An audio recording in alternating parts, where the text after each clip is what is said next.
కోస సిన్నగా లేదు గదా! బిడ్డ కనబడతదన్న ఆశతోని ఆగకుంటా ఒకటే ఉరుకుడు ఉరుకుతున్నది.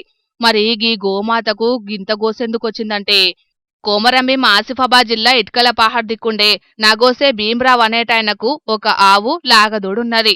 ఎప్పటి లెక్కనే తల్లి బిడ్డలు కలిసి మేత కోసం జంగళ్లకు పోయినాయట. సాయంత్రానికి ఆవు ఇంటికొచ్చింది గాని దూడ మాత్రం రాలేదు. ఇక ఇంటోళ్ళు పులిగిట్ల కథం పట్టించిందా అని అనుమానపడ్డారు. ఎంబటే ఫారెస్టోళ్లకు ఫోన్ కొడితే వాళ్ళొచ్చిండ్రు. దూడ ఏడుదాకా పోయిందని తెల్లారంగల్నే బయలుదేరిండ్రు. ఆవుకేసిన తలుగు ఇడిచిపెట్టుడుతోనే బిడ్డను ఆఖర్న ఎక్కడ దాకా చూసిందో అక్కడి దాకా దొలకపోయింది ఆవు.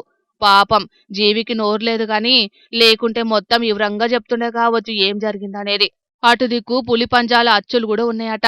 ఇక అటు దిక్కు దినాం పోయేటోళ్ళు కూడా పులి పంజాల లెక్కనే ఉన్నాయని అంటున్నారు.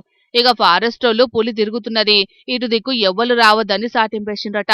కానీ చూసిండ్రా, కన్నబిడ్డ కోసం తల్లి ఎట్లా తన్లాడుతాందో. బిడ్డ దగ్గరికెంచి ఏదో సిగ్నల్ వస్తున్నట్టే ఆవు పరుగులు తీసింది చూసి వచ్చినోళ్ళు మస్తు పరేషానైండ్రు.